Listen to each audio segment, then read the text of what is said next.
Hey guys, welcome to the next episode of Gear Intervention. Today we'll be looking at the Pettyjohn Gold Mark II from the Foundry series. So this is a Plexi based pedal and it runs on 9 volts but internally pushes it up to 36 volts. And Steven from Pettyjohn is known as a recording engineer, and this pedal sounds like a very professional studio tool, and you'll hear what I mean when I play around with the different settings on the pedal. So in the intro you heard me using the Gibson SG Standard, and this is a 1994 model. I've made changes to the bridge as well as the tailpiece. As for the tailpiece, you can see I'm using a Les Trem by Duesenberg, and overall other than that everything is stock. So here's the next section.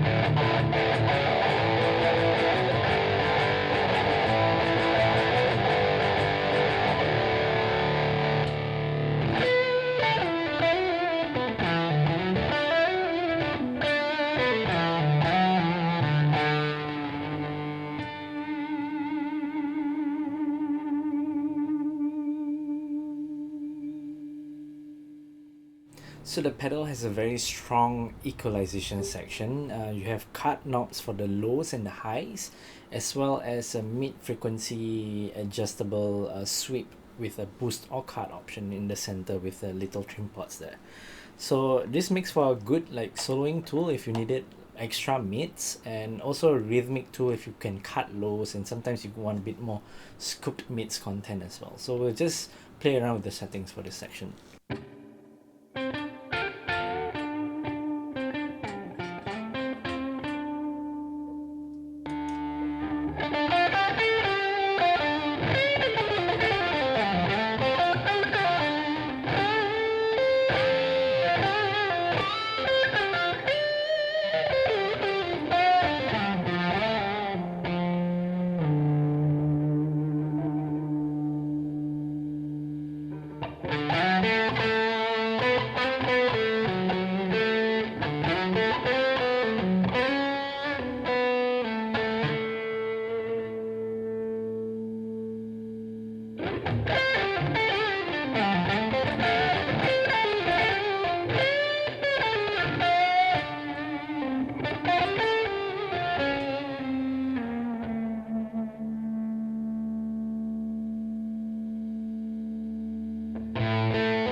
So now I'll be using a Fender Jaguar to listen to some single coils with this pedal.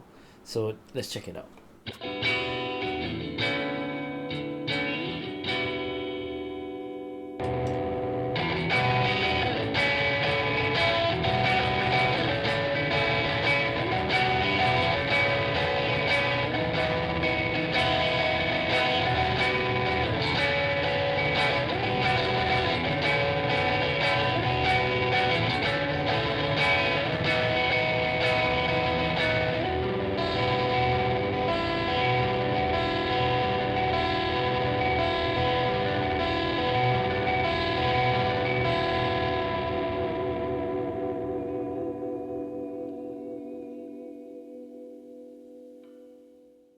So now let's listen to how much range I can get out of the Pettyjohn just by varying my picking dynamics.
So there you have it, the Pettyjohn Gold Mark II from the Foundry series.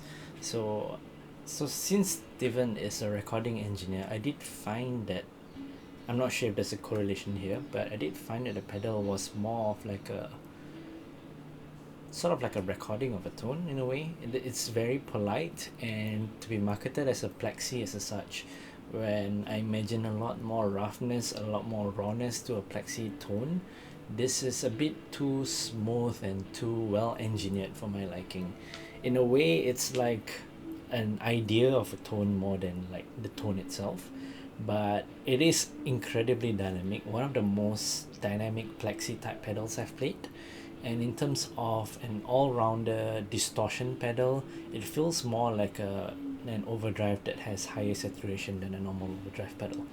So overall, it's not really my kind of thing. I give it like a B plus. If you're looking for a Plexi, at least it's a B plus for me. If you're looking for a smooth overdrive that can get a bit more glassy than usual, then probably it's an A minus if you're looking for that kind of thing.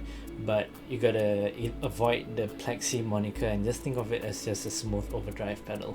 So overall, do you need a gear intervention for this? I think not really. For me especially, I was curious as to how the pedal would sound, but when I got it in my hands, I was a bit like confused on how to approach this because of the Plexi moniker, which I wasn't particularly fond of in how it's realized in this pedal.